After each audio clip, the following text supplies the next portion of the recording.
Gracias por estar conectados con nosotros. Vamos a la reflexión de este día, a pedirle a Dios que Él sea el que hable a nuestros corazones en esta serie que estamos desarrollando del libro de los jueces. Recuerde que hemos tomado a bien el poder dar cobertura a este interesante libro de los jueces. Vamos a orar, digámosle: Padre, gracias te damos por tu infinita misericordia, por tu amor tan grande. Gracias porque tú nos das el privilegio de poder ser copartícipe, de entregar tu palabra en este día. Gracias te damos porque, no siendo merecedores, tú nos permites poder dar cobertura, Señor, a esta bendición espiritual. Háblanos, te lo ruego. Llénanos de tu Santo Espíritu y que cada persona pueda recibir bendición a través del estudio de tu palabra. Gracias, Cristo Jesús. Amén, Señor, y amén. Continuamos desarrollando esta serie, Dios gobierna. Hemos analizado ya varios temas que tienen que ver precisamente con este estudio del libro de los jueces, donde hemos encontrado prácticamente múltiples bendiciones de parte de Dios. Como la gracia de Dios viene a llenar nuestras vidas aún en medio de tanta indiferencia, de toda la perversión que cada día el ser humano registra. Y a través de esta serie hemos dado cobertura ya a varios temas. Hemos analizado ya muchas bendiciones acerca de la generación del caos, la desobediencia, de cómo inició este caos, cómo estamos delante de Dios, y aprobados o reprobados, y qué es lo que nos lleva precisamente a desobedecer la voz de Dios. En la última oportunidad estuvimos analizando la consecuencia de un rey que no llevó precisamente a Israel a una búsqueda de la presencia de Dios, y cómo es que esa gracia muchas veces sostiene nuestra vida. Este día corresponde iniciar el capítulo número 19 del libro de los jueces. Vamos a hablar bajo el tema la gracia de Dios ante la perversión humana. Ese sería el tema, la gracia de Dios ante la perversión humana. ¿Qué tanto el ser humano se ha pervertido a estas alturas en el contexto del libro de los jueces? Para ello, vámonos a Jueces capítulo 19, versículo número 1. Dice la palabra del Señor: en aquellos días, cuando no había rey en Israel, hubo un levita que moraba como forastero en la parte más remota del monte de Efraín, el cual había tomado para sí mujer concubina de Belén de Judá. Y su concubina le fue infiel, y se fue de él a la casa de su padre a Belén de Judá, y estuvo allá durante 4 meses. Y se levantó su marido y la siguió para hablarle amorosamente y hacerla volver. Y llevaba consigo un criado y un par de asnos, y ella le hizo entrar en la casa de su padre. Versículo 4. Y viéndole el padre de la joven, salió a recibirle gozoso, y le detuvo su suegro, el padre de la joven, y quedó en su casa 3 días, comiendo y bebiendo y alojándose ahí. Amén. Dejamos hasta ahí la lectura. Estos versículos que acabamos de leer encierran una historia, voy a decirlo de esta manera, muy enigmática. Enigmática porque vemos cuál es la perversión y hasta dónde específicamente Israel ha llegado en tiempos de desobediencia, que no quisieron buscar a Dios. En la última oportunidad estuvimos analizando cómo esta generación, a su manera, y como bien lo hemos mencionado a lo largo de esta serie, cada quien hacía lo que mejor le parecía. Si en su pensamiento estaba el hacer algo que a Dios le desagradaba y para ellos estaba bien, pues ellos lo hacían. Esa era este tipo de generación. Ahora bien, al hablar de esta hasta dónde el ser humano pueda llegar de la perversión humana, pienso en el contexto. La historia que ahora consideramos no menciona el nombre de ninguno de los personajes, y eso llama la atención. Eso sugiere entonces que más importante que la identidad son las acciones que realizaron cada una de estas personas. Trata de un hombre que era levita. ¿Quiénes eran los levitas? Los levitas eran los ayudantes de los sacerdotes, del sacerdocio. Y de acuerdo con la palabra de Dios, debían ser sostenidos precisamente por el pueblo. Pero había mucha confusión, Había mucho alejamiento de Dios en estos días, a tal punto que quizás por eso este levita se había ido a vivir hasta la región del norte de Efraín, donde vivía como migrante. Sin embargo, resulta interesante que el levita tenía una concubina joven originaria de Belén. Solo eso ya nos habla acerca de la aberración, la perversión en la cual Israel había caído. En primer lugar, porque los levitas tenían que ser apartados para Dios. En primer lugar, porque ellos tenían que ejercer el sacerdocio. Y aquí nos da muestras de que este personaje había dado cobertura a su pasión bajo el término de una concubina originaria de Belén. Es decir, él en este momento estaba al otro extremo del país, al sur específicamente. Las concubinas eran una especie de esposas, aunque de un rango inferior. Eso no era la condición ideal para un levita. Recuerde, ellos eran apartados. ¿Por qué? Pero en ese tiempo, recuerde, estamos hablando en el tiempo de los jueces. Bien dice Jueces capítulo 17 versículo 6. Cada uno hacía lo que bien le parecía. En este caso, no solamente el pueblo, no solamente las personas que están, entre comillas, obedeciendo la voz de Dios, aunque no la obedecían, sino que también la élite, también los líderes religiosos se habían contaminado a tal punto que en este momento vemos un levita haciendo ejercicios que no tenía que hacer, que no era dado precisamente a esa cultura o a esa bendición, voy a decirlo, dentro de el régimen espiritual. Es por eso que a mí me llama la atención cuánto el ser humano puede desviarse, hasta cuánto el ser humano puede llegar a una perversión específicamente. ¿Cómo es que el ser humano cae, voy a decirlo, siendo presa fácil de aquellos ofrecimientos que el enemigo le hace? Digo le hace porque de alguna manera cada uno de nosotros somos responsables de tomar una decisión. El libro de los jueces es interesante cómo termina. En estos días no había rey en Israel y cada uno hacía lo que bien le parecía. Esta moral y espiritualidad, voy a decirlo, caótica en la cual ha caído Israel, es efecto precisamente de alejarse de Dios, es el efecto de tomar decisiones equivocadas, es el efecto de dejar a las familias precisamente sin la gracia, sin la cobertura de Dios y a toda una nación, y estoy hablando por Israel.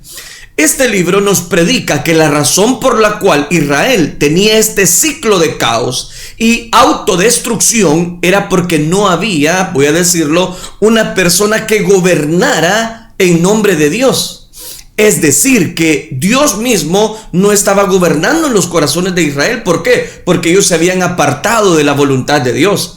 Ahora bien, no solamente se refiere a un rey político, sino que lo que hacía falta era el gobierno de Dios, es decir, un redentor. ¿Por qué? Porque la solución a una vida caótica, a una familia en problemas, a una sociedad con grandes dificultades como la que enfrentaba actualmente Israel, es un pastor enviado por Dios. ¿Para qué? Para cuidarlos, para guiarlos, para cumplir la ley, es decir, la palabra del Señor.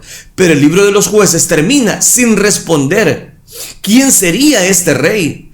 Y eso es precisamente lo que evaluamos en esta escritura, que los líderes, en vez de caminar bajo la cobertura de Dios, ellos mismos estaban siendo contaminados bajo reyes vasallos. Digo reyes vasallos porque lo hacían acreedor a ese rey sin ser rey. Y es donde ellos van a pedir un rey, y eso lo vamos a encontrar más adelante dentro de la escritura. Ahora bien, analizando Jueces capítulo número 19, encontramos esta verdad. Pero antes de analizar todavía esa verdad, pienso precisamente en la pasión enfermiza en la cual el ser humano ha caído hoy en día. Y eso me hace recordar una historia acerca de una muchacha religiosa de un convento en el país de Bélgica. Dice que en ese momento la mató de un balazo otra persona religiosa dentro del mismo convento. La causa de este insólito hecho es que ambas mujeres mantenían una relación íntima fuera de toda norma religiosa de la cual ellas practicaban. Cuando la primera muchacha mencionada quiso terminar con esas relaciones y se decidió finalmente no dar rienda suelta a su pecaminosidad, quizá porque le remordía la conciencia tarde o temprano, y dice que la otra no soportó el cese de su equivocada amistad, y en un rapto de despecho se armó de una pistola, disparó contra su amiga y la mató. Las pasiones amorosas antinaturales son otras de las enfermedades morales del hombre actual. Lo que antes era aberración, ahora es norma. Lo que antes tenía por pecado, ahora se ha convertido en virtud. Lo que antes se hacía en oculto y con indecibles torturas de conciencia, hoy se ha puesto de moda y ha llegado a ser hasta un símbolo de libertad y madurez. Esto no es más que una culminación de un proceso que comenzó hace muchos siglos. No estoy diciendo que esta generación es la única generación que ha llevado a una depravación. No, eso viene de años. La drogadicción, el espíritu rebelde, la inmoralidad, el pisoteo de las normas divinas no son más que los frutos crecidos en racismos de lo que fue la primera desobediencia desde allá en el huerto del Edén. Una simple mirada a los hechos diarios de la sociedad que nos rodea nos hace comprender esto. ¿Cuántos asaltos, robos, secuestros, raptos, violaciones, cuánta embriaguez, drogadicción se producen a diario en el mundo entero? Miles y miles de casos. ¿Pero por qué es? El ser humano se ha alejado de Dios. Casi todos los delitos morales del hombre se deben a la perversión de virtudes o instintos legítimos. La pasión sexual es el amor que se echa a perder. La embriaguez en el instinto de beber que se convierte en un vicio. El robo en la ansia natural de poseer algo, de desear algo, que se ejecuta por encima de la ley y los derechos de los demás. La guía resulta interesante que no es Dios, sino que son las pasiones que habitan en el ser humano. La gula, que es también un pecado, en el instinto natural del hambre transformado en un placer morboso para el paladar. ¿Sabe qué pasa? Que el ser humano no toma en cuenta a Dios. Y la solución para el hombre no está en suprimir instintos sanos y naturales, incluso el del amor, sino en darle su debida proporción y equilibrio a que Dios gobierne nuestras vidas. ¿Sabe por qué hay tanta perversión? Porque el ser humano no ha querido obedecer la voz de Dios. Y eso es lo que me llama mucho la atención en esta escritura. En primer lugar, vemos la infidelidad de esta persona, de la concubina, cuando las relaciones en las parejas no han sido establecidas de acuerdo a los criterios bíblicos, pronto vienen los problemas. Cuando el ser humano decide desobedecer a Dios, pronto va a toparse con serios problemas. ¿Por qué? Porque no era la voluntad de Dios que un levita estuviese buscando una concubina. Eso en primer lugar. Desde ahí vemos cómo el ser humano estaba tan degradado bajo la cobertura de Dios. ¿Por qué? Porque no habían querido obedecerle. Y eso es específicamente lo que nosotros vemos dentro de este libro de los Jueces, capítulo número 19, versículo 1. Dice, en aquellos días, como que está narrando la historia, en aquellos días cuando no había rey en Israel, ¿se está dando cuenta? No, si no había rey. Lo que pasa, lo que está diciendo es que en aquellos días que habían olvidado al Dios de Israel, hubo un levita que moraba como forastero en la parte más remota del monte de Efraín, el cual había tomado para sí mujer concubina de Belén de Judá. Ahí nos está dando una referencia que cuando las relaciones en las parejas no han sido establecidas de acuerdo a los criterios bíblicos, pronto vendrán los problemas. Vea lo que dice el versículo número 2. Y su concubina le fue infiel. Vaya, solo fue cuestión de tiempo que el levita sufriera esta decepción, porque esta mujer concubina le fue infiel y se fue de él a la casa de su padre, a Belén de Judá, y estuvo allá durante 4 meses. Vea el relato, por favor. Dice, y su concubina le fue infiel y se fue de él a la casa de su padre. La infidelidad de las mujeres era considerada algo muy grave dentro de la ley de Moisés. Para ellos se establecían penas severas y provocaba mucho dolor en un hogar que había sido construido sobre la base del amor y, por qué no decirlo, sobre la base de confianza. Sabiendo que su infidelidad había sido descubierta, ¿qué pasó? La joven rápidamente, esta mujer regresó a la casa de su padre que estaba en Belén. Para su padre tampoco fue agradable enterarse de aquello que había ocurrido. ¿Por qué? Porque eso traía una vergüenza sobre su familia y su nombre. Como padre, también podía tomar medidas drásticas con su hija. Él como padre no estaba obligado a recibir a su hija, pero note, prefirió recibirla en casa y protegerla. Es lo que está mencionando el versículo 2. Así permaneció 4 meses en esta casa paterna, un tiempo demasiado largo para alejarse de su esposo, lo cual confirma la gravedad de lo que había ocurrido. ¿Se está dando cuenta? Entonces note, la infidelidad muchas veces es producto de decisiones equivocadas que nosotros tenemos. En primer lugar, Dios había dicho cuáles eran las características de un levita. No nos debe sorprender el por qué ahora el levita está sufriendo una infidelidad de una concubina. ¿Por qué razón? Porque Dios no, voy a decirlo, aprobaba estos criterios que el levita había tomado para así tomar mujer. Note qué interesante. Pero más interesante es la lección que vemos en este capítulo 19. ¿Por qué razón? Porque la infidelidad, precisamente el levita no la va a dejar con esa infidelidad. Él va a tratar de buscar cobertura, buscar el perdón y, por qué no decirlo, tratar de mediar la situación. Ahora, yo no puedo, voy a decirlo, quitarle la perversión en todo esto que estamos viendo. Yo no puedo, por más que quisiera decirle palabras en las cuales, mire, si todo está bien. No estaba bien. Hay infidelidad, hay alejamiento de Dios. El levita no está haciendo conforme la cobertura de Dios. La concubina le ha hecho infiel. Una serie de perversiones y aberraciones, lógicamente, que a Dios le desagradan.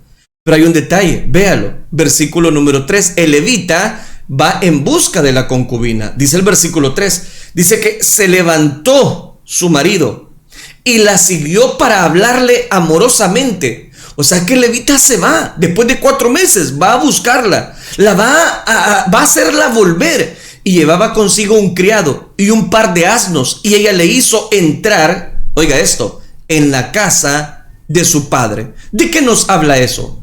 A pesar de la gravedad de aquella falta, a pesar de aquella infidelidad, el levita tomó una decisión inesperada. Se levantó, dice el versículo, y siguió para hablarle amorosamente y hacerla volver, y llevaba consigo un criado. ¿De qué nos habla esto? En lugar de tomar una actitud vengativa, ¿sabe qué hace el levita? Decidió ir en busca de su concubina y hablarle amorosamente para procurar un reconcilio. ¿Sabe qué veo en todo esto? Veo la gracia de Dios a pesar de la perversión. Porque Dios podía haber inmediatamente tomar cartas en el asunto. No solamente con esta concubina infiel, no solamente con el levita que había actuado indecorosamente, sino contra todo el pueblo. En lugar de tomar esa actitud de venganza, de odio, de una pasión, voy a decirlo, desenfrenada, él decide buscarla. Es exactamente la actitud que Dios toma para con su pueblo.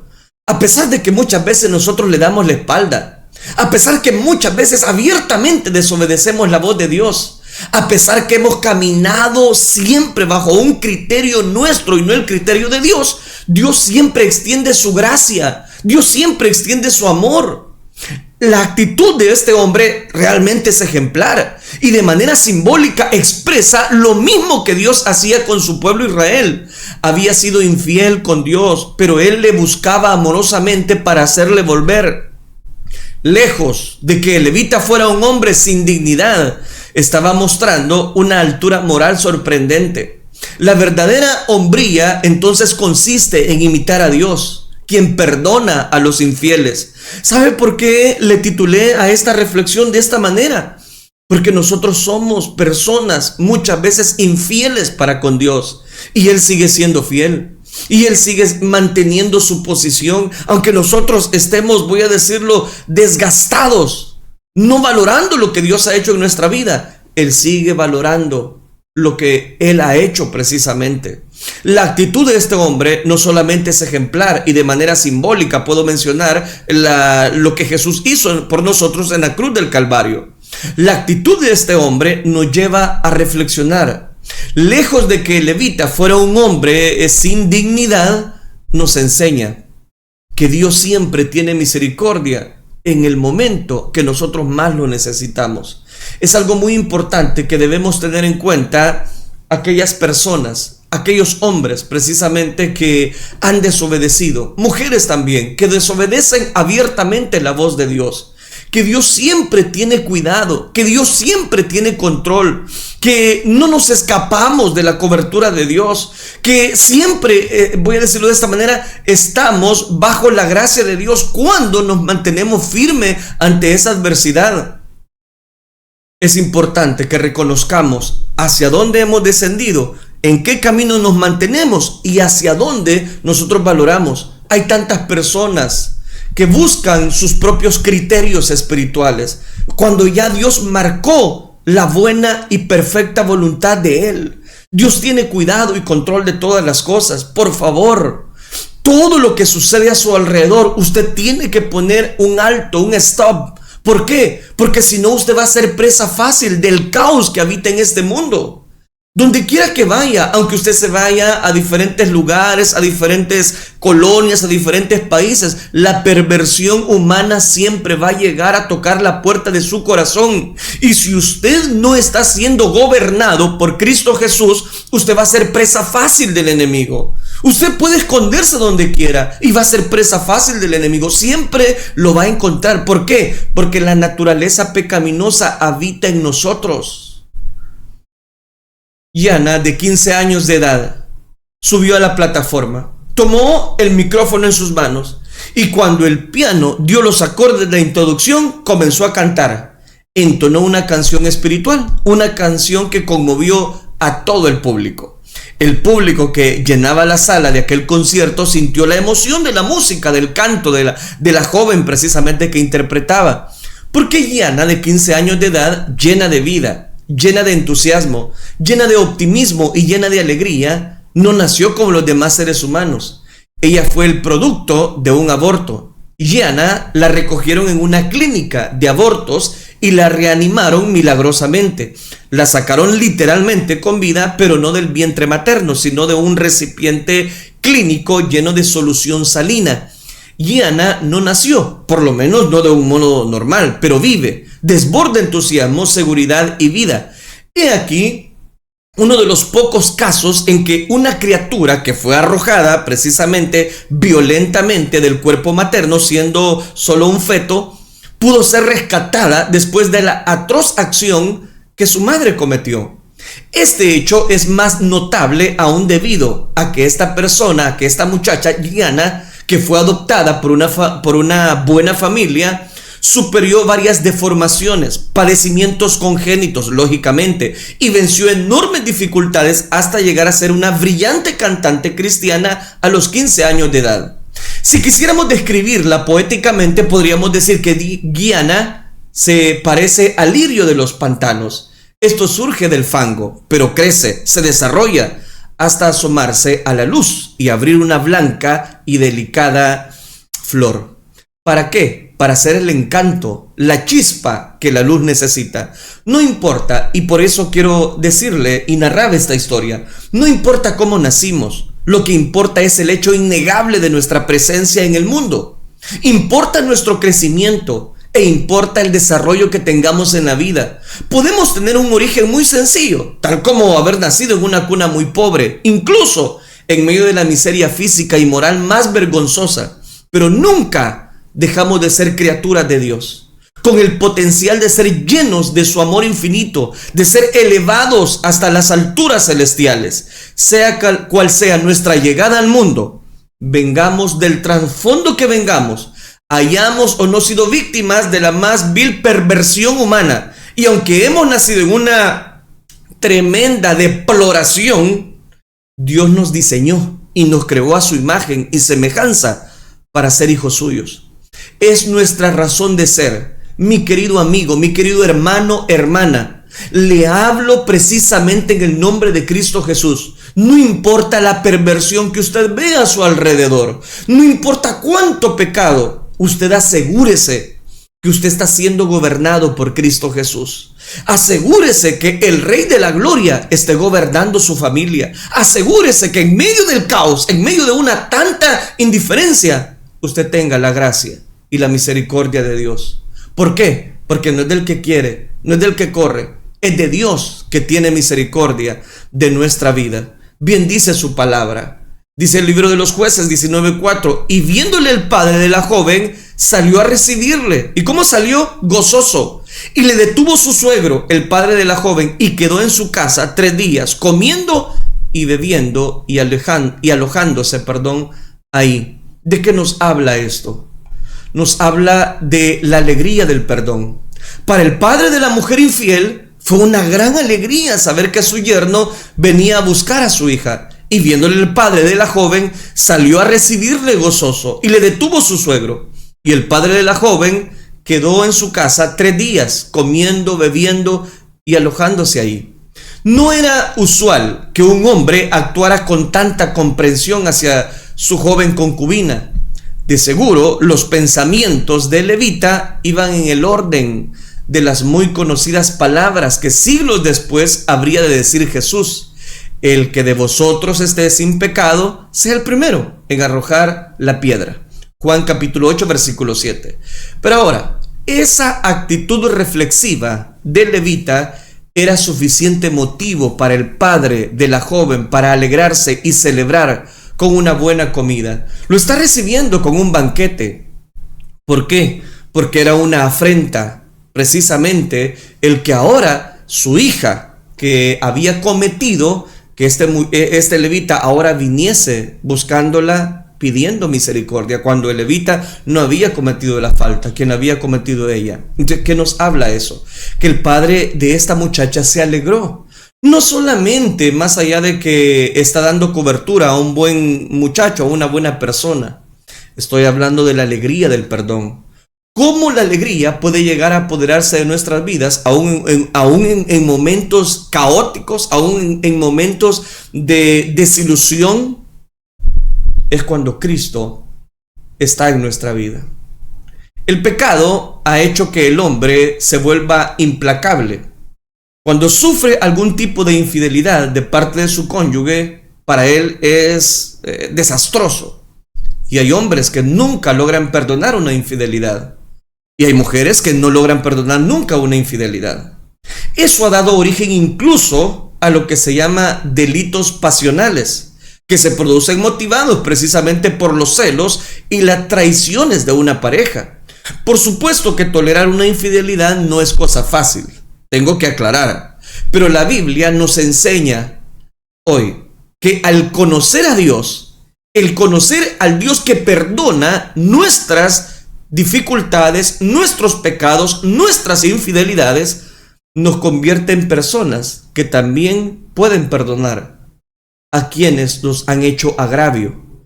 Creyendo en Jesús y recibiéndole como Salvador, precisamente podemos llegar a conocer a ese Dios perdonador y así estar preparados para perdonar. Tengo que hacer las aplicaciones. Es importante, en primer lugar, aun cuando haya mucha perversión alrededor nuestro, no por eso usted se va a seguir pervirtiendo.